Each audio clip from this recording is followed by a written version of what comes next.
الحمدللہ رب العالمین والصلاة والسلام علی سید الانبیاء والمرسلین اللہم صلی علی سیدنا و مولانا محمد وعلی آلہ واصحابہ وبارک وسلم وصلی علیہ۔ دنیا کے تمام دیکھنے والوں کو، تمام چاہنے والوں کو، تمام پیار کرنے والوں کو، اور جہاں جہاں تک اس وقت میری آواز کو سنا اور مجھے دیکھا جا رہا ہے، جنید اقبال کی جانب سے آپ کو انتہائی محبت کے ساتھ السلام علیکم۔ ایک بار پھر ناظرین، پر نور صبح میں صبح نور کے ساتھ میں دل کی عطا گہرائیوں سے آپ کو خوش آمدید کہتا ہوں، اور آئیے بلا توقف چلیں گے حضرت ابو انیس محمد برکت علی علیہ رحمہ کی تالیف اسماء النبی کریم صلی اللہ علیہ وآلہ وسلم سے رسول اللہ صلی اللہ علیہ وآلہ وسلم کا ایک اسم مبارک پڑھنے اور سننے کی سعادت حاصل کرتے ہیں۔ سیدنا النصیب صلی اللہ علیہ وآلہ وسلم، ہمارے سردار اعلیٰ حسب و نسب والے، درود و سلام بھیجے اللہ آپ صلی اللہ علیہ وآلہ وسلم پر، آپ صلی اللہ علیہ وآلہ وسلم کی آل پاک پر اور صحابہ کرام رضوان اللہ تعالیٰ علیہم اجمعین پر۔ حضرت سیدنا واصلہ رضی اللہ تعالیٰ عنہ سے مروی ہے، حضور نبی کریم صلی اللہ علیہ وسلم نے ارشاد فرمایا کہ اللہ تعالیٰ نے اولاد اسماعیل علیہ السلام سے بنی کنانہ کو منتخب کیا، اور اولاد کنانہ میں سے قریش کو منتخب کیا، اور قریش میں سے بنو ہاشم کو منتخب کیا، اور بنو ہاشم میں سے مجھے شرف انتخاب بخشا۔ جناب ہمارے ساتھ آج آپ جڑے رہیے، کیونکہ خانوادہ نبوت صلی اللہ علیہ وآلہ وسلم کے اس مدنی چشم و چراغ کی بارگاہ میں ہدیہ عقیدت پیش کرتے ہیں جو حق کی خاطر نکلے، حق کی خاطر کھڑے ہوئے، حق کی خاطر لڑے اور حق کی خاطر شہید ہو گئے، جو سید الساجدین سیدنا امام زین العابدین علیہ السلام کے نور نظر ہیں، اقلیم علم و حکمت سیدنا امام محمد باقر علیہ السلام کے برادری گرامی ہیں، جو زیدی سادات کے جد ہیں، علماء و فضلاء میں بلند پایا مقام رکھنے والے ہیں، تابعین کی جماعت کا ممتاز ترین نام ہے، جنہیں دنیا انتہائی ادب سے سیدنا زید بن علی علیہ السلام کے نام سے یاد کیا کرتی ہے۔ ناظرین کرام، کردار جس گھرانے کی میراث ہو، اس گھرانے کے نور نظر زید الازیاد عالم آل محمد فقیہ اہل بیت سیدنا زید بن علی علیہ السلام نہایت متقی، نہایت پرہیزگار، نہایت عبادت گزار، بلند قامت، حسین اور پروقار شخصیت کے حامل انسان تھے،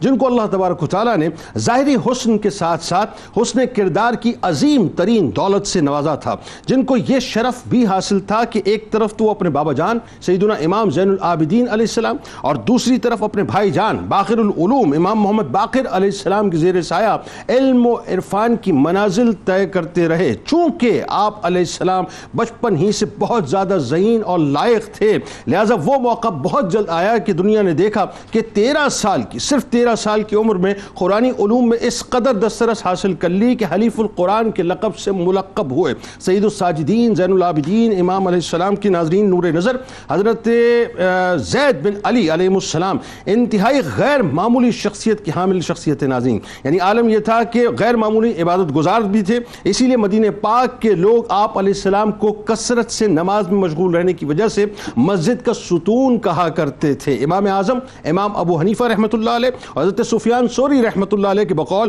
وہ نہ صرف تقوی و علم و فضل کے اعتبار سے بہت بلند مرتبہ تھے، بلکہ فہم و فراست کے لحاظ سے اور خوش بیانی کے اعتبار سے بھی بے نظیر تھے۔ علم و دانش چونکہ ناظرین آپ کو وراثت میں ملی تھی، اور احکام الہی کا معاملہ یہ تھا اور شرعی مسائل کا معاملہ یہ تھا کہ اسی علم کی وجہ سے آپ ان پر اتنی دسترس رکھتے تھے کہ اللہ تبارک و تعالیٰ نے آپ کو بے حد بلند مقام عطا فرمایا تھا۔ حضرت زید بن علی علیہ السلام ناظرین اپنے علمی مقام اور زہد و تقوی اور سخاوت کے ساتھ ساتھ، یعنی اپنے روحانی کمالات اور مانوی جمالات کے ساتھ ساتھ شجاعت سیدنا حیدر کرار علیہ السلام کے بھی وارث تھے، اور اپنی بہادری اور شجاعت میں اپنی مثال آپ تھے۔ یعنی امام جعفر صادق علیہ السلام نے ایک موقع پر سیدنا زید علیہ السلام کا تذکرہ کرتے ہوئے فرمایا کہ اللہ تعالیٰ میرے چچا زید علیہ السلام پر رحم فرمائے، اللہ تبارک و تعالیٰ کی عزت و جلال کی قسم وہ سردار ہیں، اللہ تعالیٰ کی قسم دنیا اور آخرت میں اب ہمارے درمیان ان کے مثل کوئی موجود نہیں ہے۔ ناظرین کرام، آپ جانتے ہیں کہ اموی حکومت کے ظلم و ستم کے خلاف سیدنا زید علیہ السلام ناظرین عالم جہاد بلند کرتے ہوئے نظر آتے ہیں، اور تاریخ کے کرتاس میں ظاہر واقع موجود ہے۔ کوفے آنے کے بعد لوگ ان کے بعد جوک در جوک آنے لگے اور بیعت کرنے لگے، اور چند ماہ ناظرین یہ سلسلہ ہوتا رہا، یہاں تک کہ بیعت کرنے والوں کی تعداد تقریباً 80,000 کے قریب ہو گئی۔ آپ اپنے ساتھیوں کو ظاہر ہے اس وقت چونکہ ظلم کا نظام بہت عام ہو چکا تھا، خروج کی تیاری کا حکم دیتے ہیں، حب اہل بیت سے سرشار۔ یہ بڑی اہم ترین بات میں آپ سے کرنے جا رہا ہوں امام اعظم امام ابو حنیفہ رحمۃ اللہ علیہ جیسی شخصیت جو ناظرین کسی بیماری کی وجہ سے اس جہاد میں شرکت نہ کر سکے تھے، مگر محرخین نے یہ لکھا ہے کہ امام اعظم امام ابو حنیفہ رحمۃ اللہ علیہ پوشیدہ طور پہ حضرت زید علیہ السلام کی امداد کا فرض بھی ادا کرتے رہے، اور بات یہ ہے کہ اس جہاد میں شرکت کے حوالے سے فتوے بھی دیتے رہے اور ان کی خدمت میں پوشیدہ طور پر مال بھی پیش کرتے رہے۔ بلکہ اس موقع پر امام اعظم نے سیدنا زید علیہ السلام کے حق میں جو فتویٰ دیا اس کا صرف ایک جملہ میں آپ کے سامنے پیش کر دیتا ہوں تاکہ آپ کو نظر آئے کہ امام اعظم کی عقیدت کیا تھی اور اس وقت حضرت زید علیہ السلام کے جہاد کا جو ہے وہ معاملہ کیا تھا۔ کہ آپ فرماتے ہیں کہ زید بن علی علیہ السلام کا اس وقت کھڑے ہونا رسول اللہ صلی اللہ علیہ وآلہ وسلم کی بدر میں تشریف آوری کے مشابہ ہے۔ مگر ناظرین ایک بار پھر ظاہر آپ جانتے ہیں تاریخ نے دیکھا کہ بے وفائیوں کی تاریخ اپنے آپ کو ایک بار پھر دہراتی ہوئی نظر آتی ہے، بلکہ یوں کہیے کہ کربلا کی تاریخ ایک بار پھر اپنے آپ کو دہراتی ہے کہ کوفی لا یوفی نکلے اور 80,000 کی تعداد گھٹ کے ناظرین صرف 218 کے قریب رہ گئی۔ سامنے یوسف بن عمر ثقفی کی کئی ہزار کی فوج جو ہے وہ موجود تھی، ان سے ڈٹ کر مقابلہ کیا، یہاں تک کہ آپ کی پیشانی مبارک پر ایک تیر آ کر لگا جس سے آپ کی شہادت واقع ہو گئی۔ ظالموں نے اب اس کے بعد بھی بس نہ کی بلکہ آپ علیہ السلام کے جسم اطہر کے ساتھ ناظرین جو بدترین سلوک کیا وہ بیان سے باہر ہے کہ آپ علیہ السلام کے سر اقدس کو ان کے تن اقدس سے جدا کر کے ہشام کے پاس پہلے لے جایا گیا، پھر آپ علیہ السلام کے جسم اطہر کو سر عام سولی پر لٹکا دیا گیا۔ 4 سال بعد ناظرین 4 سال بعد جب آپ کا جسم اطہر سولی سے اتارا گیا تو ظالموں کو اس وقت بھی چین نہ آیا، یعنی اس وقت آپ کے جسم اطہر کو نظر آتش کر دیا گیا اور اس کی مبارک راکھ کو جو ہے وہ دریائے فرات کے اندر بہا دیا گیا۔ یعنی ایک روایت یہ بھی کہتی ہے ناظرین کہ آپ کے جسم کی راکھ کو ہوا میں اڑا دیا گیا، یہاں تک کہ آپ کی زوجہ محترمہ تک کو نہ چھوڑا گیا، ان پر اتنے کوڑے برسائے گئے جس کی وجہ سے ان کی شہادت ہو گئی۔ آئیے صاحب چلتے ہیں حضرت زید بن علی علیہ السلام کی بارگاہ میں مل کر ہدیہ عقیدت پیش کرتے ہیں۔ ہمارے ساتھ 3 شخصیات اس وقت موجود ہیں۔ پہلی شخصیت ممتاز عالم دین محترم جناب مفتی محمد اسحاق مدنی صاحب تشریف فرمائیں۔ دوسری شخصیت ممتاز اسکالر اسسٹنٹ پروفیسر جامعہ کراچی جناب ڈاکٹر سید محبوب بخاری صاحب تشریف فرمائیں۔ اور تیسری شخصیت ممتاز عالم دین جناب مفتی محمد مدنی رضا صاحب تشریف فرمائیں۔ تینوں آپ کو السلام علیکم، خوش آمدید۔ اور آخر میں ملک کے معروف شناخت جناب محمد عرفان غازیانی صاحب منقبت کا نذرانہ پیش فرمائیں گے۔ ناظرین کرام ایک جملہ میں سوال سے پہلے بس آپ سے عرض کرنا چاہتا ہوں، کربلا کے بعد ایک طفل مکتب کی حیثیت سے میں بھی عرض کر رہا تھا علامہ صاحب سے کہ علامہ صاحب میں نے سچی بات ہے کربلا کے بعد ان سے زیادہ دردناک اور کربناک شہادت نہیں دیکھی ہے۔ حضرت زید بن علی علیہ السلام ان کے حسین تعارف سے آغاز کیجیے، نسب پاک اور القابات۔ بسم اللہ الرحمن الرحیم۔ حضرات اہل بیت اطہار اور بالخصوص ائمہ اہل بیت کے حوالے سے جو بات آپ نے ذکر کی ہے کہ واقعی ہمیں نظر آتا ہے کہ اہل بیت اطہار کے ساتھ جو ظلم و ستم کا معاملہ روا رکھا گیا اور انہیں گھروں میں نہیں رہنے دیا گیا، یہاں تک کہ اگر وہ سفر کر کے کسی جگہ پہنچیں تو وہاں بھی دشمنی کرنے والوں نے ان سے دشمنی کا کوئی معاملہ چھوڑا نہیں، بلکہ زیادہ انہیں نقصان پہنچایا گیا، اور یہ نبی پاک علیہ الصلوۃ والسلام کی آل کے ساتھ اس وقت بھی ہوا، اور آج بھی ہمیں کہیں نہ کہیں یہ ساری چیزیں نظر آ رہی ہوتی ہیں کہ سادات سے بغض رکھنے والے، اہل بیت سے بغض رکھنے والے کہیں نہ کہیں سادات کرام کے ساتھ اس طرح کا رویہ رکھے ہوئے ہوتے ہیں کہ جو بحیثیت ایک مسلم کے، بحیثیت ایک نبی کے امتی کے روا نہیں ہے کہ حضور کے اہل بیت کے ساتھ یا سادات کرام کے ساتھ اس طرح کا رویہ روا رکھا جائے۔ اللہ تعالیٰ سب کو ہدایت عطا فرمائے۔ حضرت سیدنا امام زید بن امام زین العابدین رضی اللہ تعالیٰ عنہ وعلیہم السلام، آپ کی شان اور آپ کی فضیلت کے اعتبار سے یہی بات کافی ہے کہ آپ جس والد کی اولاد ہیں اللہ نے انہیں کتنا مقام و مرتبہ عطا فرمایا۔ اسی طرح اگر اس کے پیچھے جائیے تو ان کے پیچھے حضرت سیدنا امام حسین رضی اللہ تعالیٰ عنہ، پھر ان کے پیچھے سیدنا علی المرتضیٰ شیر خدا کرم اللہ تعالیٰ وجہہ کریم۔ تو یہ اس اعتبار سے، نسبی اعتبار سے دیکھیے معاملہ تو آپ کو یہاں پہ نظر آتا ہے، اور پھر دیکھیے کہ تربیت اپنے والد سے حاصل کر رہے ہیں، اور طریقہ وہی ہے جو حضرت سیدنا امام حسن حسین رضی اللہ تعالیٰ عنہما کو حضور نے عطا فرمایا۔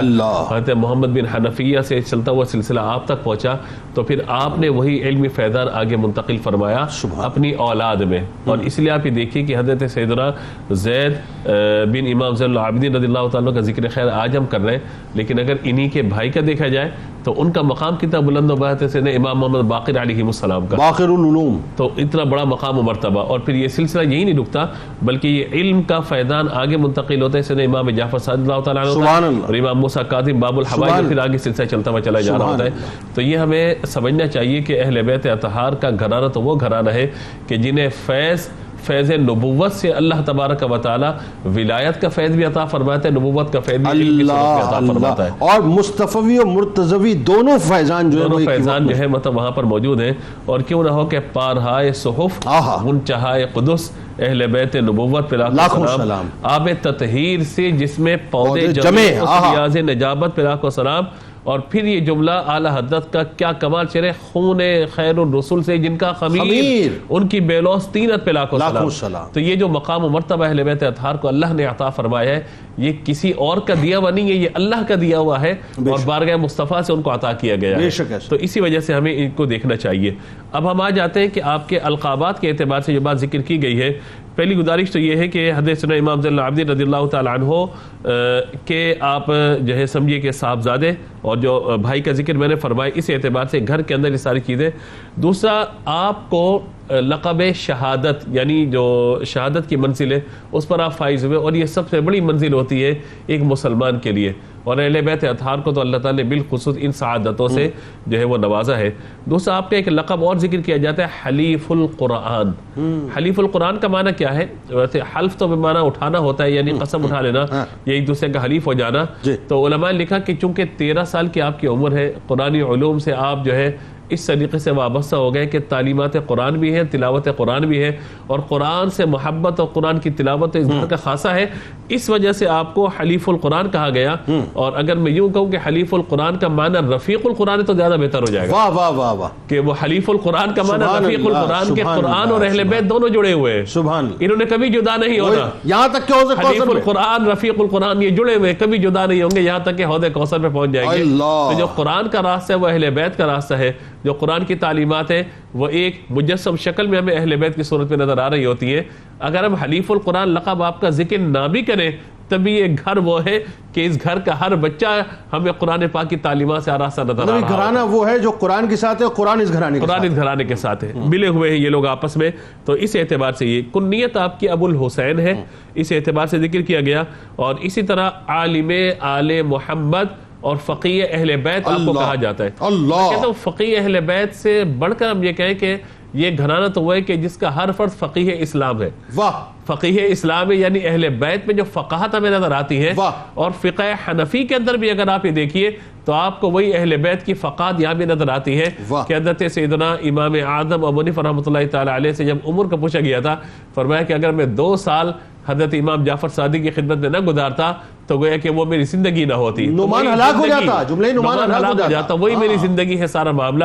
تو ہمیں جو فقہ کا فیضان نظر آتا ہے وہ بھی اہل بیت کی برکتوں سے نظر آتا ہے. اس میں کوئی دوسری رائے نہیں ہے. مطلب فقہ حنفی جو ہے، اگر مطلب فقہ حنفی ہمارے یہاں پرابلم یہ ہے کہ اب چونکہ مطالعہ بہت کم ہو گیا، ورنہ ڈاکٹر صاحب فقہ حنفی صحیح معنوں میں اگر ڈگنگ کریں اپنی روٹس کی تو ان روٹس کے اندر تو سارا فیضان ہی اہل بیت اطہار کا ہے، امام جعفر صادق علیہ السلام کا ہے. اچھا اب ذرا آئیے جو خاص طور پہ آپ کا حلیہ مبارک بہت سے لوگ سننا چاہتے ہوں گے. ایک تو آپ کے مبارک حلیہ کے بارے میں بتائیے.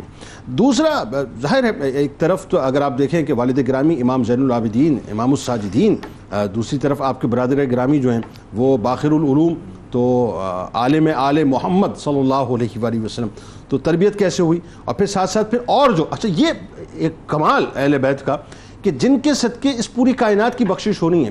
آپ ہی دیکھیں عاجزی ایسی کہ علم کے موتی جہاں ملتے تھے وہاں سے ہی سمیٹتے تھے، یعنی اس حد تک ڈاؤن ٹو ارتھ تھے. تو کن کن اساتذہ سے فیض حاصل کیا بتائیے ذرا. بسم اللہ الرحمن الرحیم. بحمدہ تعالی بہت اعلیٰ ہستی کا ذکر ہو رہا ہے اور حلیے کے حوالے سے آپ نے دریافت کیا. تو آپ علیہ السلام کا جو حلیہ ہے اس میں یہ روایات میں آتا ہے کہ آپ دراز قد تھے، رنگ آپ کا سیاہ تھا، آنکھیں بڑی اور سیاہ تھیں، گھنی داڑھی تھی، پیشانی پر سجدوں کے نشان تھے. اور اگر 2 سے 3 افراد کے درمیان آپ چہل قدمی فرما رہے ہیں تو ہمیشہ آپ کی شخصیت دوسروں سے ممتاز، جدا اور بہت ہی پروقار اور بااعتماد محسوس، اور انتہائی حسین و جمیل تھے، اور انتہائی حسین و جمیل تھے، رنگ آپ کا بڑا روشن تھا۔ اچھا، اب ایک اور چیز جو ہوتی ہے وہ یہ ہے جسے ہم کہتے ہیں کرزما، کرشماتی شخصیت۔ تو بعض اوقات جو راوی اگر دور کا ہے اور اس نے محض آپ کا ظاہری حسن و جمال دیکھا ہے تو اس نے تو یہ ریکارڈ کر لیا، لیکن وہ جو طلسماتی اور کشش ایک کرشماتی شخصیات میں ہوتی ہے وہ بھی اگر ریکارڈ کا حصہ بن جائے تو آپ یہ دیکھیے کہ جسے آپ کہتے ہیں نا کہ آج کی زبان میں کراؤڈ پلر، کہ لوگ آپ کی طرف کھینچے چلے آتے، یہ بھی آپ کی شخصیت کا ایک بہترین پہلو، ایک مقناطیسیت آپ کے اندر، مقناطیسیت آپ کے اندر، میگنیٹزم کہا جاتا ہے۔ اب تربیت کے اوپر آ جائیے۔ تربیت کے حوالے سے جیسے کہ القابات کا ذکر ہوا کہ آپ حلیف القرآن کہلاتے ہیں، عالم آل محمد کہلاتے ہیں، فقیہ آل محمد کہلاتے ہیں۔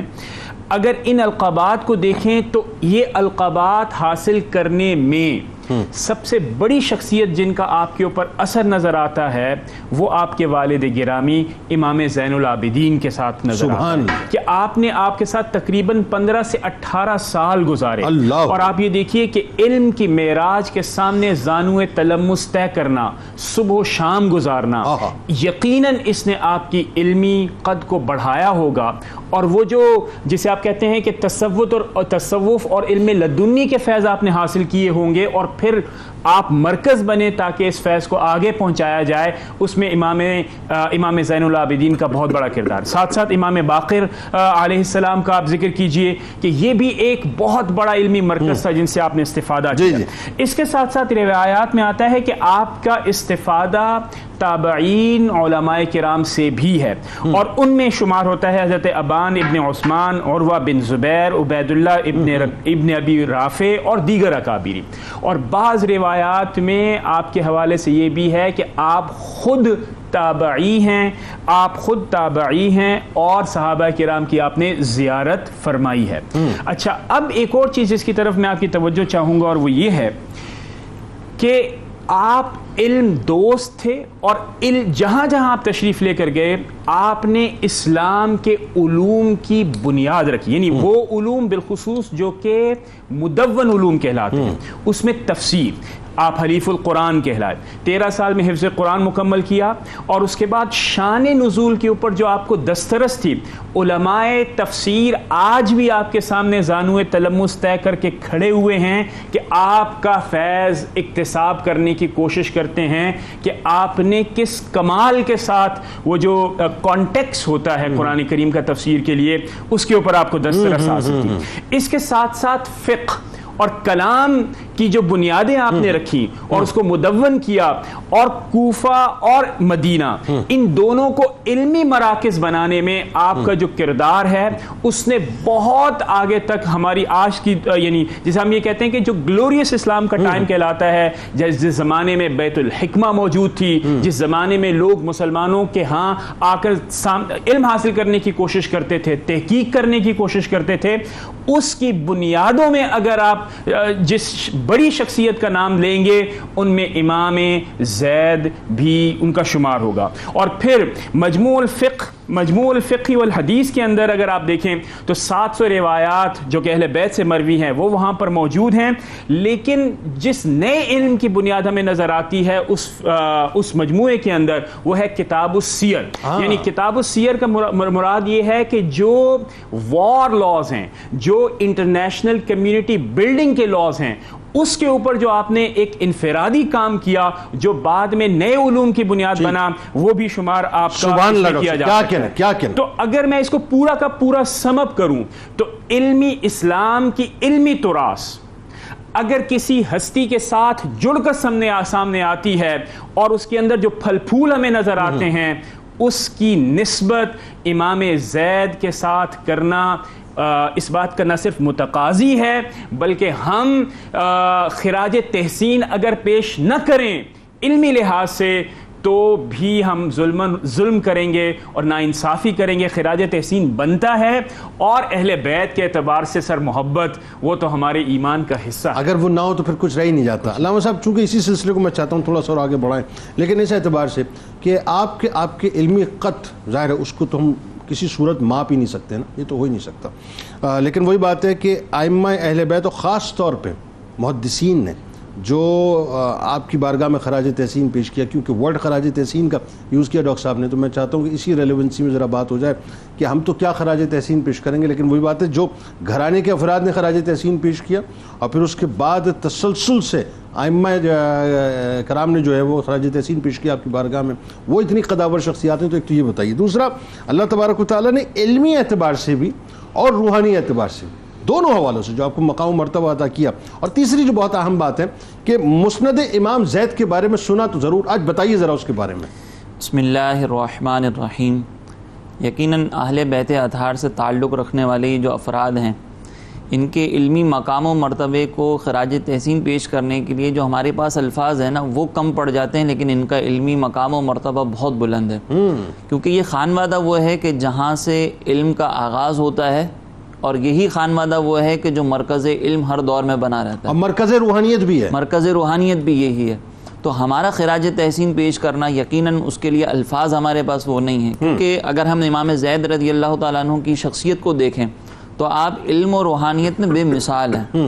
اگر ہم دیکھیں کہ امام باقر رضی اللہ تعالیٰ عنہ کے شہزادے حضرت امام جعفر صادق رضی اللہ تعالیٰ عنہ, انہوں نے جو الفاظ استعمال کیے میں وہ آپ کو ذکر کرتا ہوں. وہ کہتے ہیں کہ اللہ رب العزت کی قسم, سیدنا زید ہم میں سب سے زیادہ قرآن پاک کو پڑھنے والے, اللہ کے دین کی ہم سب سے زیادہ سمجھ بوجھ رکھنے والے, ہم سب سے زیادہ صلہ رحمی کرنے والے, سبحان اللہ. اور اللہ کی قسم دنیا اور آخرت میں ہمارے درمیان اب ان کی مثل کوئی موجود نہیں ہے, اللہ, ان کے جیسا کوئی ہے ہی نہیں. اللہ. اسی طریقے سے امام رضا فرماتے ہیں کہ ہمارے نزدیک ان کا شمار جو ہے وہ علماء اہل بیت اطہار میں ہوتا ہے. اللہ, یعنی اہل بیت اطہار کا ہر فرد اگر ہم دیکھیں نا تو وہ علمی مقام و مرتبے کا حامل ہے, لیکن ان سب کے سرداروں میں اگر شمار ہوتا ہے نا تو وہ ان کا شمار ہوتا ہے. اللہ اکبر, کیا کمال کی شخصیت ہے.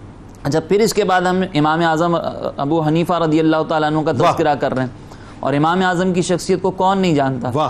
امام اعظم ابو حنیفہ کے لاکھوں کروڑوں پیروکار ہیں جو اس پوری دنیا میں آج ہیں, لیکن یہ امام اعظم ابو حنیفہ رضی اللہ تعالیٰ عنہ کے شیوخ میں کن کا شمار ہوتا ہے, امام اعظم کن سے عقیدت رکھتے ہیں, امام اعظم کن سے محبت یہ رکھتے ہیں, پتہ ہونا بہت ضروری ہے, اور کہاں سے امام اعظم فیض حاصل کر رہے ہیں. اور آگے جب میں مسند زید کا ذکر کروں گا تو اس میں بھی میں ایک بات ضرور ذکر کروں گا کہ آج جو فقہ حنفی ہے وہ جس منصب جس راستے پہ چل رہا ہے نا, اس کی احادیث ہمیں کہاں سے ملتی ہیں, اس میں کئی احادیث ایسی ہیں جو مسند زید میں موجود ہیں. مطلب وہ راستہ حضرت زید علیہ السلام کا راستہ یوں جی ایسا ہی ہے. تو اب یہ امام اعظم ابو حنیفہ رضی اللہ تعالیٰ عنہ آپ کے علمی مقام و مرتبے کے اعتبار سے فرماتے ہیں کہ میں ایک روز حضرت زید بن علی رضی اللہ تعالیٰ عنہ کے پاس حاضر ہوا تو میں نے ان کے زمانے میں ان سے زیادہ بڑھ کر فقہ پر دسترس رکھنے والا کسی کو نہیں پایا. سبحان اللہ. اور پھر یہ کہتے ہیں کہ ان سے زیادہ عالم, ان سے زیادہ حاضر جوابی کی صلاحیت رکھنے والا, ان سے زیادہ بات کی وضاحت کرنے والا میں نے کسی کو نہیں دیکھا. اللہ. ایک ہوتا ہے مسئلے کو اخذ کر کے خود سمجھ لینا, اس پر عمل کر لینا, اور ایک جو سب سے زیادہ مشکل ہوتا ہے کہ جو مسئلہ آپ نے سمجھا ہے وہ سامنے والے کو سمجھا دینا. بہت مشکل ترین کام. یہ سب سے زیادہ مشکل ترین کام ہوتا ہے کہ مختلف مسائل کو آپ قرآن و حدیث سے تو اخذ کر لیں اور اپنی ذات پر عمل بھی کروا لیں اس کے ذریعے, لیکن دوسرے کو سمجھانا, اس کے ذہن میں وہ نقش کر دینا, یہ بہت امپورٹنٹ ہے. کسی نے کہا نا کہ علم کیا ہے تو جواب یہ ملا کہ علم وہ ہے جو تمہیں حقیقت تک پہنچا دے. اب حقیقت تک تو پہنچ گئے, لیکن حقیقت کو بیان کرنا جو ہے بڑا مشکل ترین, یہ بہت مشکل کام ہے. تو یہ امام اعظم ابو حنیفہ رضی اللہ تعالیٰ عنہ کی طرف سے آپ کے لیے الفاظ ہیں, آپ کے لیے خراج تحسین. اور پھر اس کے بعد محدثین میں اگر ہم دیکھیں تو محدثین میں ایک بہت زبردست نام ہمیں امام شعبی رضی اللہ تعالیٰ عنہ کا ملتا ہے. وہ یہ کہتے ہیں کہ کسی ماں نے امام زید بن علی سے زیادہ فضیلت کا حامل, ان سے بڑھ کر فقاہت میں مہارت رکھنے والا, ان سے زیادہ بہادری رکھنے والا, اور ان سے زیادہ زہد و تقوی کا حامل پیدا ہی نہیں کیا. سبحان اللہ. یہ بھی وہی بات آ گئی کہ ان کی مثل ان کے زمانے میں تو کوئی ملتا ہی نہیں ہے. اللہ. اور بعد میں بھی شاید, اب ظاہر سی بات ہے کہ جب بعد میں دیکھیں گے تو بعد میں سوال ہی نہیں ہے, وہ تو ہے ہی نہیں. پھر اسی طریقے سے ایک اور محدث ہیں امام اعمش, وہ یہ کہتے ہیں کہ ان کے گھرانے میں ان کا ہم مثل نہیں پایا, نہ فضیلت میں, نہ علم میں, نہ فصاحت میں, نہ شجاعت میں, ان کے جیسا کوئی ہے ہی نہیں. تو یہ وہ ہستی ہیں کہ جن کے بارے میں ہم دیکھتے ہیں کہ بڑے بڑے اکابر علماء نے خراج تحسین پیش کیا.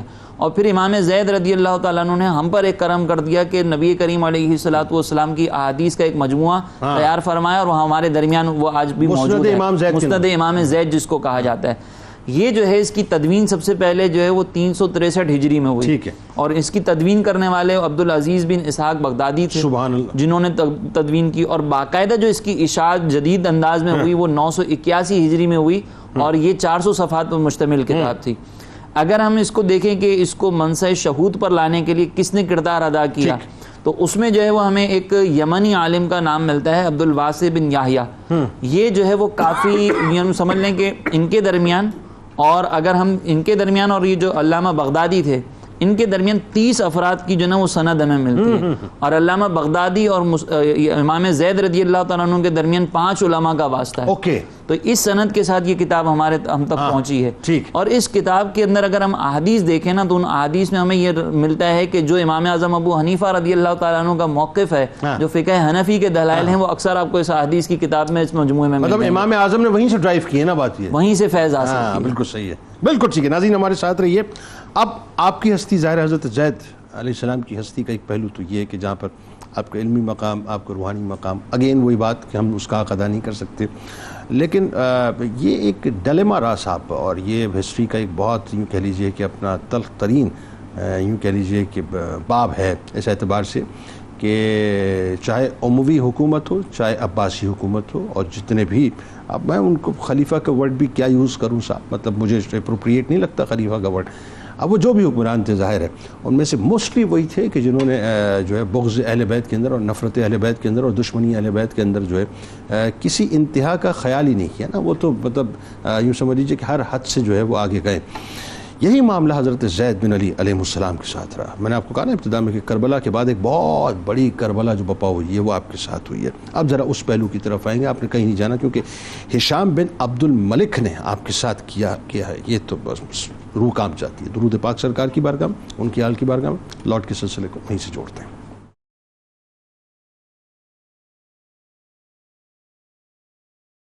جناب ایک بار پھر میں آپ کو خوش آمدید کہتا ہوں سید الساجدین امام زین العابدین علیہ السلام کے جگر گوشے، ان کے نور نظر حضرت زید بن علی علیہ السلام کی بارگاہ میں ہدیہ عقیدت پیش کر رہے ہیں، جنہیں زید شہید علیہ السلام کے نام سے پکارا جاتا ہے. میں نے آپ کو بتایا ناظرین کہ جو اموی حکومت تھی، چاہے عباسی حکومت تھی، بڑا صاحب ظلم کیا انہوں نے اہل بیت اطہار پہ. پرابلم یہ ہے کہ وہ ظلم صحیح طور سے آج بھی جو ہے مسلمانوں کو پتہ ہی نہیں ہے بنیادی طور پہ وہ ہوا کیا ہے.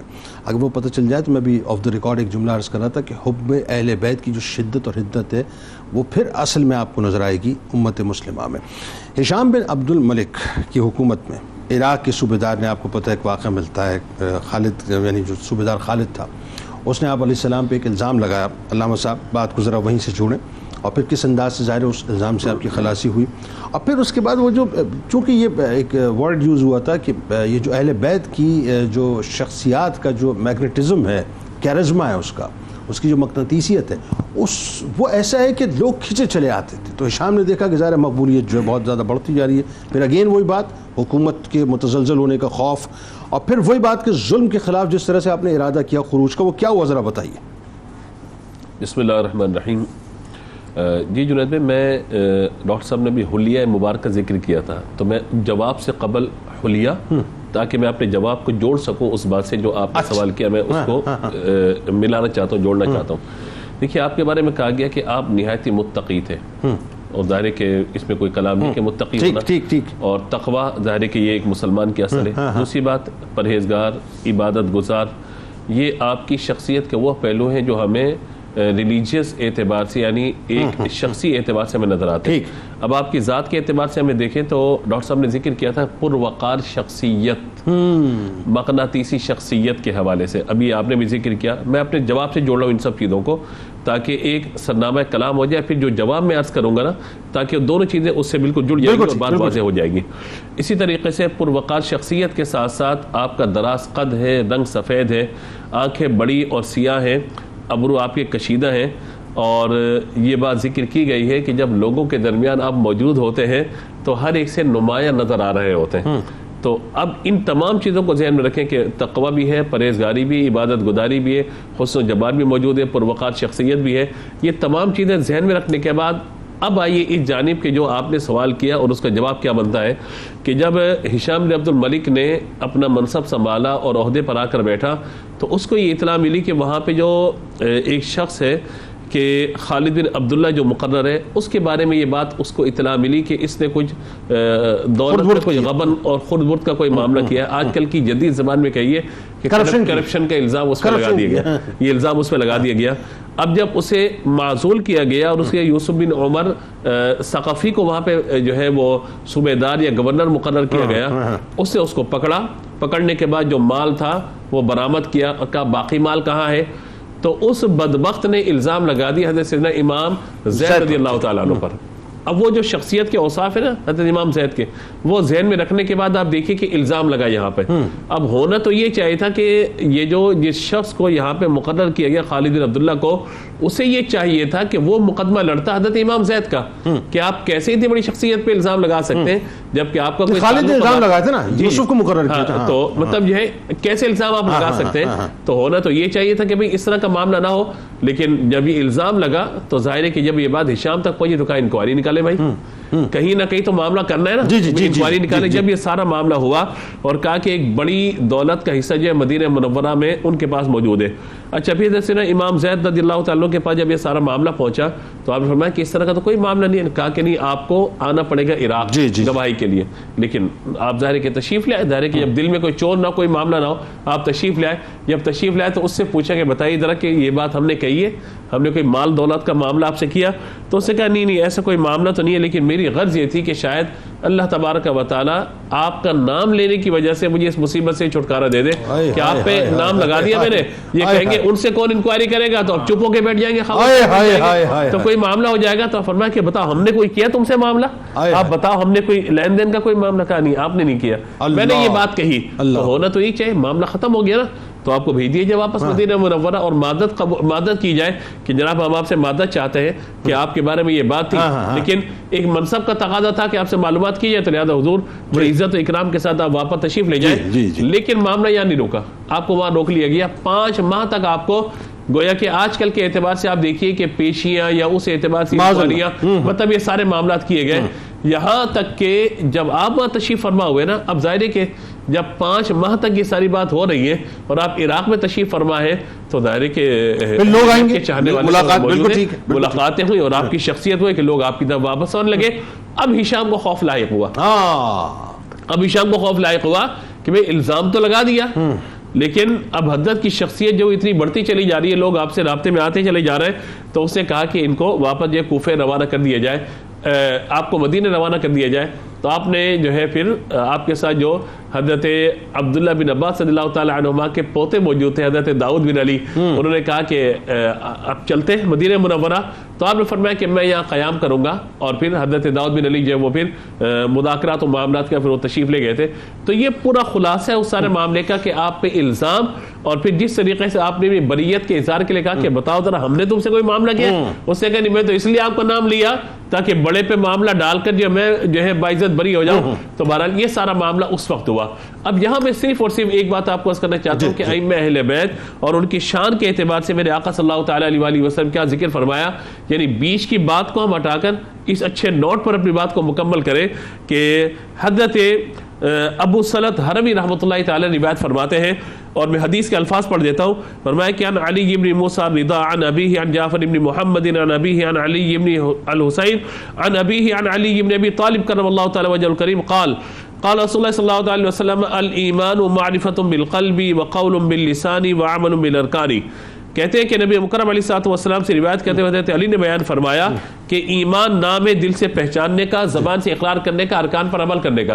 اب اگلا جملہ بڑا قیمتی ہے، کہا کہ حضرت ابو سلط کہتے ہیں کہ لو قریا ھذا الاسناد علی مجنون لبرا، اگر ان ائمہ اہل بیت کے نام کی سند پڑھ کے کسی پاگل پہ دم کر دیا جائے اللہ تعالیٰ اس کو پاگل پر سے نجات عطا دے گا. تو جن کے نام اتنے بلند ہو ان کا کردار کتنا بلند ہوگا. اور یہاں ڈاکٹر صاحب اب ظاہر ہے تاریخ اس جگہ پہ ہمیں لیا یہ گفتگو میں کہ جہاں آپ کوفیہ جو ہیں وہ باقاعدہ، چونکہ وہ ظاہر ہے وہ ان کے تو مزاج میں یہ تھا کہ پہلے جو ہے وہ آ کے 10 بستہ ہاتھ جوڑ کے کھڑے ہوتے تھے، اور پھر اس کے بعد جو اپنی بے وفائیاں جو ہیں وہ دنیا کے سامنے لے کے آتے تھے. تو کوفی جس انداز سے آپ علیہ السلام کی بارگاہ میں آئے، اور چونکہ ظلم و ستم جو ہے بڑھ چکا تھا اموی حکومت کا، تو آپ علیہ السلام کی بارگاہ میں بہت اصرار کیا کہ آپ بیعت کریں. اچھا، اس موقع پہ ظاہر ہے حضرت داؤد بن علی رضی اللہ تعالیٰ عنہ کا آپ علیہ السلام سے ایک مکالمہ بھی ہے. میں چاہتا ہوں ذرا اس پہ بھی آپ گفتگو کیجیے، کیونکہ انہوں نے اپنی رائے بھی پیش کی تھی آپ کی بارگاہ میں کہ ایسا بالکل نہیں ہے، الٹیمیٹلی بے وفائی کریں گے. تو کیا ہوا تھا ذرا بتائیے. بسم اللہ الرحمن الرحیم. بہت ہی اہم پہلو ہے، اور حضرت زید اس وقت کوفہ میں موجود ہیں، اور جس کا ذکر مفتی صاحب نے بھی اس سے پہلے کیا کہ آپ کی بے گناہی ثابت ہو گئی.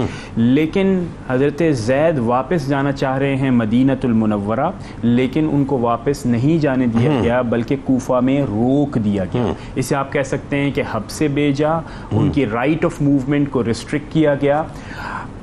اس کی جو بھی ان کے ذہن میں وجوہات ہوں گی، لیکن چونکہ جو مقناطیسیت پائی جاتی تھی آپ کی شخصیت کے اندر، اور ظاہر ہے خانوادہ رسول صلی اللہ تعالیٰ علیہ وسلم ہے، تو آپ کی شخصیت کا جو مقام ہے اور پھر آپ کی شخصیت کی جو انفرادی کشش ہے، اس نے لوگوں کو آپ کے ساتھ ملنے پر مجبور کیا. تو عقیدتیں ڈیولپ ہونا شروع ہوئیں، یہاں تک کہ جو سلطنت ہے اس کے بادشاہ بھی کانپنے لگ پڑے کہ کہیں ایسا نہ ہو کہ امام زید علیہ السلام بنیادی طور پر کچھ ہمارے خلاف نہ ہو جائیں.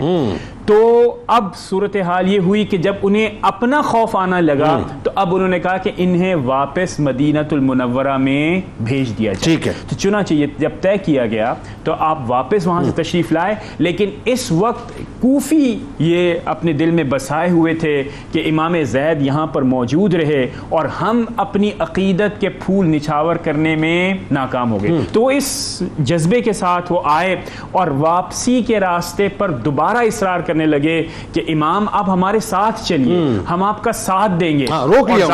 روکا، اور ظاہر ہے ہم سب جانتے ہیں کہ وہ خدشات کا اظہار بھی ہوا کہ حضرت علی رضی اللہ تعالیٰ عنہ، امام حسن، امام حسین رضی اللہ تعالیٰ عنہ، تمام کی تمام چیزیں سامنے آئیں. تو انہوں نے بار بار ان خدشات کو رفع کرنے کی کوشش کی، اور اس کے اوپر جس مکالمے کا آپ ذکر کر رہے ہیں کہ داؤد بن علی بن عبداللہ بن عباس رضی اللہ تعالیٰ عنہ، آپ نے جو مکالمہ کیا آپ نے دوبارہ یاد دلایا کہ اے امام آپ یہ تو یاد کیجئے کہ اس سے پہلے ماضی میں کیا ہوا ہے. یہی اہل کوفہ تھے، یہی عوام الناس تھی، جب عین موقع آتا ہے اس وقت یہ ساتھ چھوڑ دیتے ہیں. تو آپ اپنے فیصلے پر غور کیجئے. جب یہ باتیں ہو رہی تھیں تو بعض لوگوں نے یہ کہا کہ شاید حضرت داؤد یہ چاہتے ہیں کہ وہ خود اس مسند پر فائز ہو جائیں. تو انہوں نے بتایا کہ یہ حسد ہے، یہ ہے.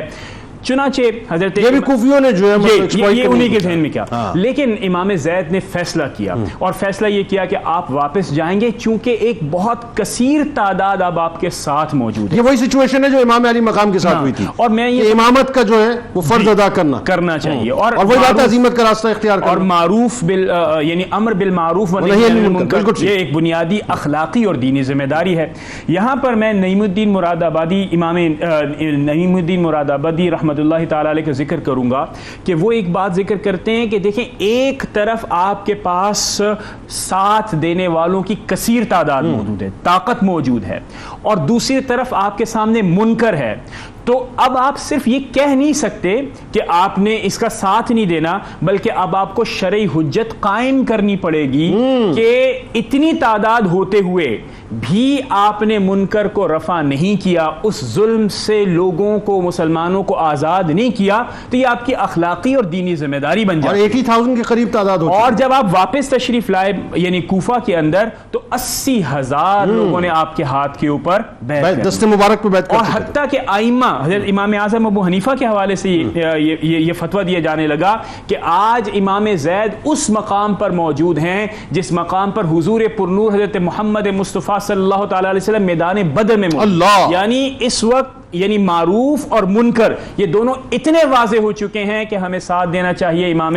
اور ہزارہ دراہم جو ہے امام ابو حنیفہ رحمۃ اللہ علیہ نے آپ کی خدمت میں پیش کیا جہاد کے لیے. مالی تعاون تھا وہ بھی پیش کیا, جو فقہی اور جسٹیفیکیشن تھی وہ بھی پیش کی, اور اس طرح معاملات جب آگے چلے, اور انشاءاللہ اس کے اوپر آگے. اور بات وہی ہے کہ الٹیمیٹ پھر وہی ہوا نا کہ وہ جب اس نے جو ہے وہ تھریٹ کی, ٹھیک ہے, تو 80,000 سے 218 رہ گئے. یہ ہے بنیادی. اور دیکھیں آپ منظر نامے میں کتنی سملیرٹی ہے.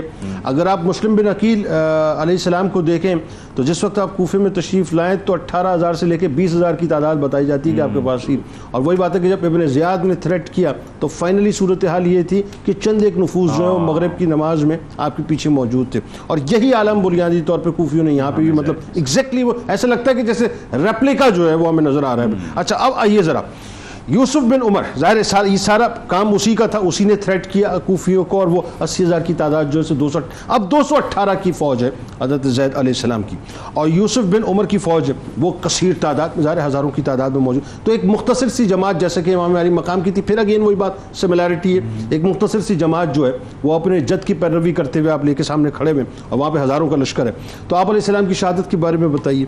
پھر تاریخ کا صاحب وہ اتنا ہولناک اور خوفناک منظر نامہ ہے جس کو سچی بات ہے میں ابھی جب ابتدا میں بیان کر رہا تھا تو روح کانپتی ہے کہ آپ کے جسم اتھر کی جس انداز سے بے حرمتی کی گئی, اور پھر آپ کی زوجہ محترمہ کے اوپر جو تشدد کر کے آپ کو شہید کیا. بتائیے ذرا. بسم اللہ الرحمن الرحیم. یہ جو کوفیوں کی بے وفائی ہے اور جو یوسف بن عمر ثقفی نے جو معاملہ کیا, تو اس کا پورا ایک بیک گراؤنڈ یہ ہے تھوڑا سا کہ اگر ہم دیکھیں نا تو وہاں پر جب کوفیوں نے کہا کہ ہم آپ کا ساتھ دیں گے, اور اس سچویشن کو کہ اب حکومت کے خلاف آواز اٹھائی جائے گی, اور یہ نااہلوں کی حکومت کو اب جو ہے نا وہ ایک بغاوت کا مطلب نااہلوں کی حکومت کو اب گرانے کے لیے جو ہے نا کوشش کی جا رہی ہے, اور اس کے خلاف اب ایک کام کیا جا رہا ہے. تو اس پر جو ہے وہ یوسف بن عمر ثقفی نے جو ہے اس سچویشن کو بھانپ لیا, اور جتنے کوفی تھے ان کو جو ہے نا سمجھ لیں کہ ان کی جاسوسی کرنا شروع کر دی. جب کوفیوں کو اس بات کی اطلاع ہوئی کہ حکومت کی طرف سے ہماری جاسوسی ہو رہی ہے, تو پھر انہوں نے جو ہے وہ ہیلے بہانے تلاش کرنا شروع کر دی کہ اب تو ہماری جانوں کو خطرہ ہو جائے گا. اور یہاں پر میں ایک بات ذکر کروں گا کہ کوفی جو بے وفائی کر رہے تھے نا, اس کی سب سے بڑی وجہ یہ تھی کہ انہوں نے اپنی جانوں سے تو محبت کی, لیکن اپنی جان سے بڑھ کر رسول اللہ صلی اللہ علیہ وسلم سے محبت نہیں کی. تو ایمان کی کاملیت ہی نہیں تھی. ایمان کی کاملیت ہوتی نا تو پھر یہ اپنی جانوں کا نذرانہ اہل بیت اطہار پہ قربان کرتے, یہ نہ ڈرتے, پھر قدم پیچھے نہ ہٹاتے, پھر قدم پیچھے نہیں ہٹتے. چونکہ ایمان کامل نہیں تھا نا, نظریاتی طور پر وہ کمزور لوگ تھے, اس لیے وہ بے وفائی کر گئے. تو پھر انہوں نے آہستہ آہستہ جو ہے وہ چھٹنا شروع کر دیا. اور اس میں ایک مکالمہ ہمیں نظر آتا ہے کہ کچھ سرداران کوفہ وہ امام زید کے پاس حاضر ہوئے اور ان سے پوچھا کہ آپ یہ بتائیں کہ جو پہلے خلفاء گزرے ان میں خصوصاً سیدنا صدیق اکبر اور فاروق اعظم رضی اللہ تعالیٰ عنہ, ان کے بارے میں آپ کی کیا رائے؟ تو انہوں نے کہا ان سے تو ہم بڑی عقیدت رکھتے ہیں, انہوں نے کوئی ظلم نہیں کیا, اس طرح کے معاملات نہیں کیے. تو پھر انہوں نے سامنے سے کہا کہ جب انہوں نے آپ پر ظلم نہیں کیا تو آج کے حکمرانوں نے بھی تو ہمیں پر کوئی ظلم نہیں کیا, تو پھر آپ ان کے خلاف کھڑے ہونے کے لیے ہمیں کیوں کہہ رہے ہیں؟ تو پھر امام زید نے ان کو قائل کرنے کی کوشش کی, لیکن وہ نہیں مانے, اور بالآخر جو ہیلا تلاش بتایا کہ یہ ظلم و ستم کا بازار گرم کیے ہوئے جی, تو یہ جو ہیلا تلاش کر رہے تھے نا کہ ہم کسی طریقے سے ساتھ چھوڑ دیں, تو اس میں سے ایک جماعت جو ہے اس نے تو ساتھ چھوڑ دیا. ٹھیک ہے. پھر اس کے بعد جو ہے وہ اعلان کر دیا گیا حکومت کی طرف سے کہ جو مسجد میں جمع ہو جائے گا اس کے اوپر کوئی تلوار نہیں چلائی جائے گی. تو وہاں پر پھر جو کوفی تھے وہ مسجد میں جا کے محصور ہو گئے, اور آخر میں صرف 218 افراد رہ گئے آپ کے ساتھ. اب یہ 218 افراد جو ہے یہ آگے بڑھے, اور انہوں نے جو ہے جب باقاعدہ جنگ کا میدان لگا تو بڑی بہادری اور نڈر کے طور پر جو ہے نا انہوں نے لڑائی کی اور وہ مقابلہ کیا. اس لڑائی کے دوران امام زید رضی اللہ تعالیٰ عنہ جب اپنی بہادری سے جنگ لڑ رہے تھے تو آپ کی پیشانی پر آ کر ایک تیر لگا, اور آپ موقع پر ہی جو ہے وہاں پر شہادت آپ نے نوش فرمائی.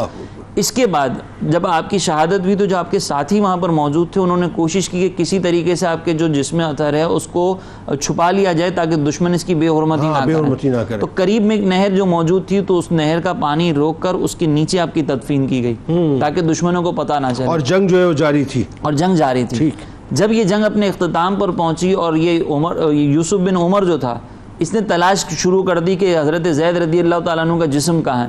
تو ادھر ایک غلام تھا جس نے یہ مخبری کر دی کہ ان کا جو لاش مبارک ہے وہ کہاں پر موجود ہے.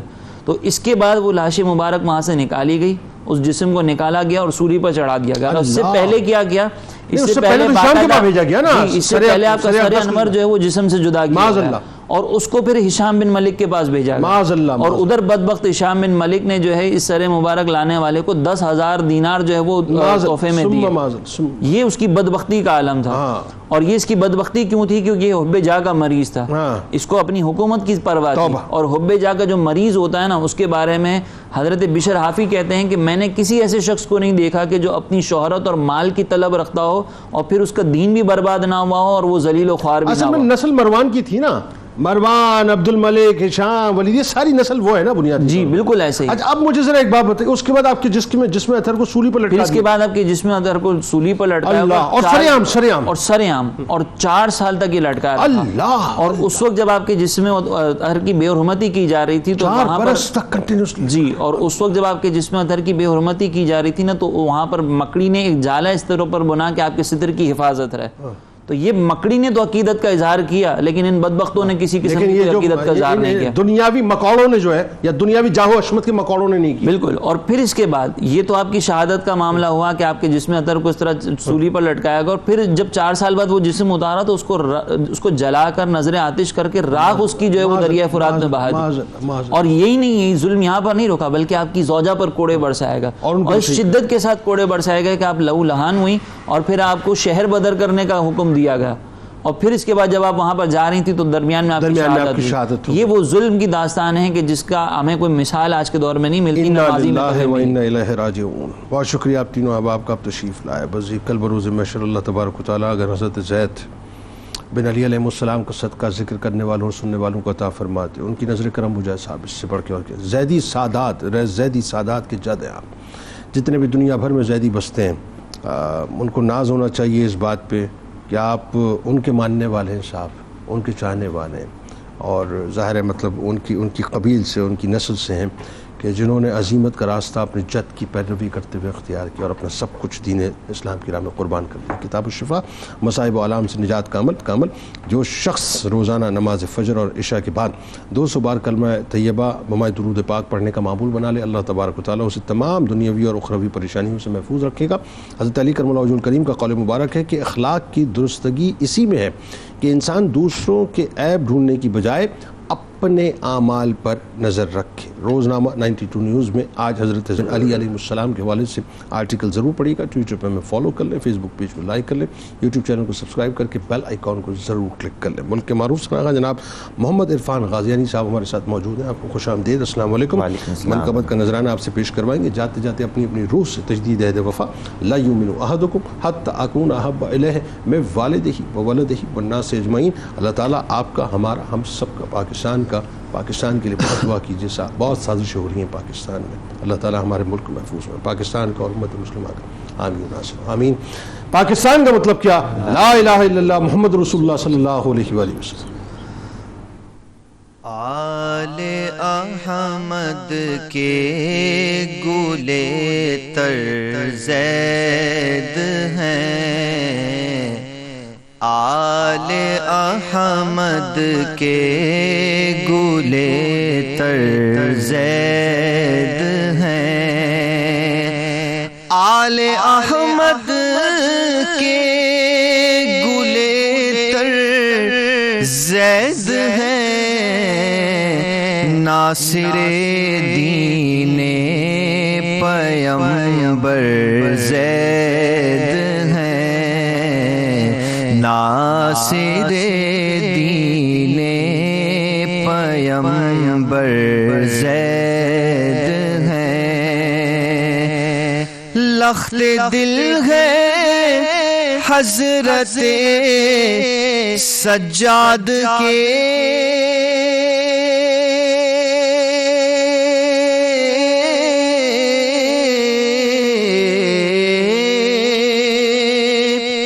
لخت دل ہے حضرت سجاد کے،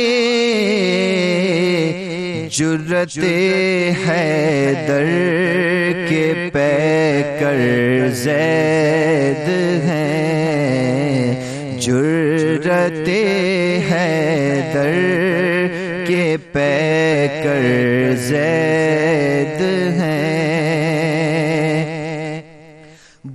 حنیفہ بھی ہے ان سے فیض یاب، ابو حنیفہ بھی ہے ان سے فیض یاب، علم کا مہر منور زید ہیں، علم کا مہر منور زید ہیں، ناصر دین پیمبر زید ہیں، دین کی خاطر جان لٹائی آپ نے،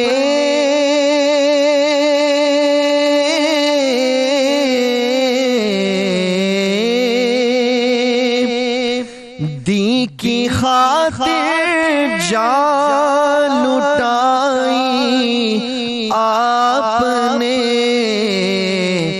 ساجد اہل حق کے دل بر زید ہیں، ساجد اہل حق کے دل بر زید ہیں، آل احمد کے گلے تر زید